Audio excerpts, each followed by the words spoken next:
అందరికీ నమస్కారం.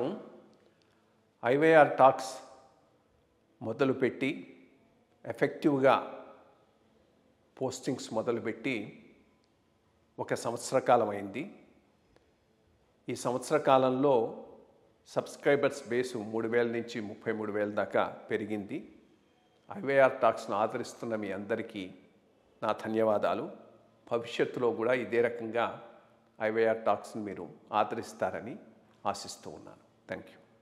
అందుకని మేము పాస్ అవ్వకుండానే మార్చిలో మా ఎగ్జామినేషన్ అవుతూ ఉంటేనే వాళ్ళు ఇచ్చేస్తూ ఉండేవారు. అయితే మా ఫాదర్ మా అన్నయ్య వాళ్ళ మామగారు హైవేస్లో, అప్పటికి హైవేస్ సెపరేట్గా ఉండేదండి. పీడబ్ల్యూడీ నుంచి హైవేస్ సెపరేట్ అయింది. హైవేస్ ఇంజనీరింగ్లో ఆయన మేనేజర్గా ఉండేవారు, చీఫ్ ఇంజనీర్ ఆఫీస్లో. ఆయన ఏమన్నారంటే, హైవేస్ బాగుంటుందయ్యా నీకు, దానిలో చేరుదుగానే ఉండమంటే సరే అని చెప్పి నేను అలా ఉండిపోతే, అప్పుడు ఏఆర్ సత్యనారాయణ అని వారు ఏఆర్ సత్యనారాయణ గారు కాదు, ఇంకా అంతకుముందు ఇంకోరు ఉండేవారు, ఆ చీఫ్ ఇంజనీర్ ఉండగానే ఆయనతోటి అప్పుడు అపాయింట్మెంట్ నీకు ఇప్పిస్తాను, నువ్వు అప్లై చేయండి. అప్లై చేశాను. అందుకని నేను అప్పుడు పీడబ్ల్యూలో చేరకుండా, ఇరిగేషన్లో చేరకుండా హైవేస్లో చేరడం జరిగిందండి. ఆ రకంగా 15/10/57లో నేను హైవేస్లో చేరాను. నా మొట్టమొదటి జాబ్ ఏంటంటే చట్టి అని చెప్పి శబరి ఒడ్డున ఉంది, పోలవరం దగ్గర చట్టి అని. అప్పుడు భద్రాచలం ఏమో ఈస్ట్ గోదావరిలో ఉండేదండి, అప్పటికి ఇంకా ఖమ్మంలో రాలేదు. భద్రాచలం ఈస్ట్ గోదావరిలో పార్టు. ఇప్పుడు కొత్తగా రోడ్డు మారేడుమిల్లి నుంచి భద్రాచలం కొత్తగా రోడ్డు వేస్తున్నారు, శాంక్షన్ అయింది గవర్నమెంట్ ఆఫ్ ఇండియా స్కీమ్. ఆ స్కీమ్లో నన్ను చట్టిలో వేశారు. చట్టి, నెల్లిపాక, ఆ రోడ్లన్నిటికీ ఇన్వెస్టిగేషన్ నేను చేస్తూ ఉండేవాడిని. మొత్తం అందరూ లెవెల్స్ తీసుకుని అక్కడెక్కడ కల్వర్ట్లు ఉన్నాయో దాని అన్నిటికీ ఎస్టిమేట్లు చేయడం, డిజైన్లు చేయడం, ఇదంతా నా పని. 2 రోడ్లు, ఒకటేమో చట్టి నుంచి నెల్లిపాక వరకు అంటే భద్రాచలం రోడ్డు, ఇంకోటి చట్టి నుంచి పోలవరం. ఈ 2, ఇది 30 మైళ్ళు, అది 20 మైళ్ళు, ఈ 50 మైళ్ళు మొత్తం ఇన్వెస్టిగేషన్ ఇన్ఛార్జ్ అనమాట నేను. ఆ రకంగా ఒక 2 ఏళ్ళు అక్కడ గడిపానండి. అంటే ఒక రకంగా చెప్పాలి అంటే ట్రైబల్ ఏరియాలో,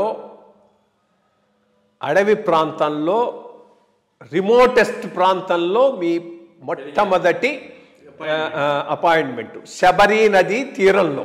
శబరి పక్కనే కదా అది, Chanti. Koya belt. Actually that's a substantial Koya belt. మీరు చెప్పినట్టుగా అది చాలా ఐసోలేటెడ్. చట్టి విలేజ్ పాపులేషన్ 500 అండి. 500 మంది కూడా ట్రైబల్సే, కోయాలు.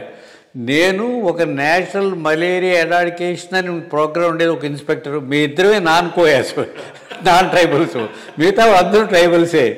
అక్కడ అప్పుడు మీ ఇద్దరు, మాకు చిన్న 2 గదులు ఉండేవండి. ఓల్డ్ రెవెన్యూ గెస్ట్ హౌస్లు అనేవారు, గదులు కట్టారు 2. ఇద్దరు చెరువు గదిలో ఉండి అక్కడే మేమే వండుకుని అలా తింటూ ఉండేవాళ్ళం. ఆశ్చర్యం ఏమిటంటే, ఆ కాలంలో ఆవులు పాలు ఇచ్చేవి కదండి, మేకపాలే. మీరు నమ్మినా నమ్మకపోయినా 2 ఏళ్ళు నేను మేకపాలతోటే బతికాను. ఆ మేకపాలతోటే కాఫీ చేసుకునేవాడు, అదే తోడెట్టుకుని పెరుగు పెట్టుకుని చేసుకుని 2 ఏళ్ళు మేకపాలతోటే ఉన్నాను నేను. 2 ఏళ్ళు, మొదటి 2 ఏళ్ళు. అయితే అప్పుడు ఏంటంటే, మీరు అన్నట్టుగా BE పాస్ అయ్యి కొత్తగా వచ్చిన ఇంజనీర్స్ అంతా ఏజెన్సీలో పనిచేయాలని ఒక ఎస్సీ గారు, మా ఎస్సీ, కాకినాడ ఎస్సీ, మాకు ఒక డెసిషన్ తీసుకున్నారు అన్నమాట. జనరల్ డెసిషన్ అండి, అది చాలా మంచిది అది. అంటే అప్పటికి ఇంకా మాకు పెళ్ళిళ్ళు అవి కాబట్టి కొత్త కుర్రాళ్ళు అక్కడ పనిచేయాలి అనేటటువంటి ఒక డెసిషన్.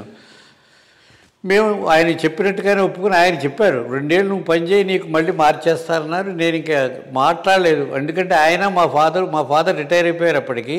చాలా ఫ్రెండ్స్, క్లబ్ ఫ్రెండ్స్ కాకినాడలో. అయినా కానీ నేను మా ఫాదర్తో అడగించలేదు, వద్దు నేను వెళ్ళిపోతానని చెప్పాను. అక్కడికి వెళ్ళి పని చేశారు. ఆ 2 ఏళ్ళు అవగానే ఆటోమేటిక్గా ఆయనే మళ్ళీ నన్ను తీసుకొచ్చి జగ్గంపేట అని పెద్దాపురం దగ్గర ఉందండి, అక్కడ ట్రాన్స్ఫర్ చేశారు. అది విశేషం. అంటే అప్పుడు ఎలా ఉండేవారో, ఇంకా బ్రిటిష్ రిజైమ్లో ఆఫీసర్లు ఎంత స్ట్రైట్ ఫార్వర్డ్గా ఉండేవారో మీకు చెప్దామని చెప్పి ఉద్దేశంతో, ఒక మాట అంటే అంతే, ఇంకా ఎవరు చెప్పడం అదేం ఉండేది కదా. అంత అడ్మినిస్ట్రేటివ్ గ్రూప్ అలా ఉండేది. మేము కూడా అలాగే భయపడి వాళ్ళకి జాగ్రత్తగా చేయాలి, మా పనే డ్యూటీ తప్పితే ఇంకొక వ్యవహారం లేదు, అలా ఉండేవాళ్ళం మేము.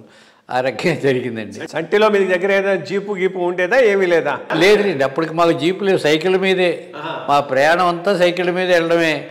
నేను ఒక అటెండర్ ఉండేవాడు, నాకు వాడికో సైకిల్ నాకో సైకిలు. ఈ ఇన్స్ట్రుమెంట్స్ తీసుకెళ్ళాలి కదా, లెవెలింగ్ ఇన్స్ట్రుమెంట్స్ కూడా పట్టుకుపోయేవాళ్ళం, మేమే ఇద్దరం పట్టుకుపోయేవాళ్ళం. వాడు ఇంకొక మనిషిని అపాయింట్ చేసి పెట్టుకునేవాడిని, లోకల్ వాడిని. వాళ్ళు లెవెల్స్ తీసుకునేవారు, నేను చూడటం లెవెల్స్. ఇలా ఇదంతా ఆ రకంగా ఏదో ఇంకా రోజు మాకు అసలు మీరు అన్నట్టుగా మొదట అన్నారు ఫారెస్ట్ ఏరియా అని. అది ఎంత ఫారెస్ట్ ఏరియా అంటే, నేను అక్కడ ఉన్నప్పుడు కొన్ని వందల చిరుతపుళ్ళు కానీ పెద్ద పుళ్ళు కానీ లేకపోతే ఇవి బేర్స్ బాగా ఎక్కువగా ఉండేవండి. ఇంకా లేళ్ళు దుప్పులు అయితే గుంపులు ఉండేవి ఆ కాలంలో. మేము సైకిల్ మీద వెళ్తుంటే అంత దూరంలో కనబడితే ఆఫ్ చేసేసి వాళ్ళం, కోయేవాళ్ళు మాకు చెప్పేవారు, సార్ మీరు అంత దూరంలో ఉండగానే దగ్గరికి వెళ్ళకండి, ఆఫ్ చేసేయండి. ఏది ఏమవుపిస్తే ఎలుగుబొట్లు కానీ చిరుతపుళ్ళు ఏది కనబడినా దూరంగా మీకు కనబడగానే మీరు ఆఫ్ చేసేయండి అనేవారు. తర్వాత టర్నింగ్లు ఇలా తిరుగుతూ ఉంటే కనబడదు కదండి, బెల్ల కొట్టుమనేవారు. బెల్ల కొడితే అవి వెళ్ళిపోతాయట, దానికి ఏమిటో మరి వాళ్ళు చెప్పేవారు. అలాగే బెల్ల కొట్టేవాళ్ళు, ఒకవేళ ఉన్నా కానీ అవి రోడ్డు దాటి వెళ్ళిపోతాయని.